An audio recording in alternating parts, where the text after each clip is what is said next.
امامعلی رحمان پرزیدنت تاجیکستان روز 8 سپتامبر در یک جلسه تنتنوی بخشیده به 30 سالگی استقلال این جمهوری برد و باخت‌های تاجیکستان را در این 30 سال برشمرد. روی تاریخی که خلق تاجیک خصوصا در سالهای اول استقلال سپری نمود، یک مسیر پر از دهشت و فاجعه، محرومیت و مشقت و مانع و مشکلات بود.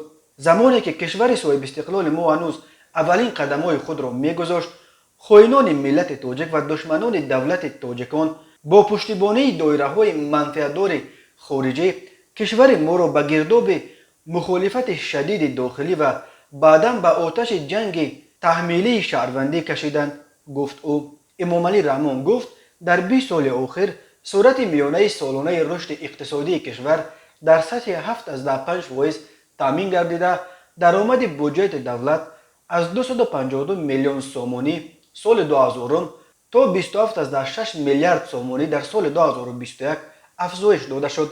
حجم مجموع محصولات داخلی به هر سر اهالی در این دوره از 289 سومانی تا 9000 سومانی رسیده بیش از 30 برابر زیاد گردید. ولی او تاکید کرد که این نشان دهنده ها با نظرداشت طلبات زمان معاصر حالا هم قانع کننده نیستند. در این دوره سطح کمبزاتی اهالی از 83% سال 1999 تا 26.3% در سال 2019 کاهش داده شد. یعنی در 20 سال اخیر سطح کمبزاتی زیاده از 3 برابر پس گردید، تاکید کرد امامعلی رحمان. او همچنین یادآور شد که چگونه برای پیشگیری کردن خطر گرسنگی در سالهای 1995 1997 به اهالی 75,000 گکتار زمین را تقسیم کرد که بین مردم همچون زمین‌های پرزیدنتی معروف شدند. او گفت در 30 سال استقلال استحصال غله 5.3 برابر، کارتوشکا 10 برابر، سبزیجات و میوه 7 برابر زیاد گردیده است. یک بخش اعظم سخنرانی امامعلی رحمان به وضع افغانستان اختصاص یافته بود.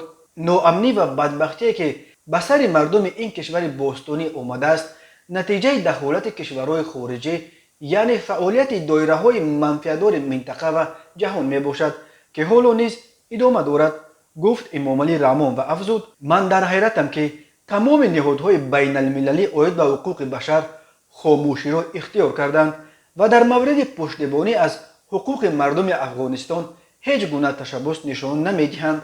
امامعلی رحمان موقع تاجیکستان را دایر به قضیه افغانستان تکرار کرد که دوشنبه جانبدار استقرار صلح در این کشور همسایه برای تشکیل حکومت فراگیر و با در نظر داشت منفعت‌های همه قوم و ملت‌های ساکنان آن، رأی تمام مردم مملکت، احترام و رعایت حقوق شهروندان در دایره معیارهای از جانب جامعه جهانی پذیرفته شده و نقش کلیدی سازمان ملل متحد در پیشبرد این روند است.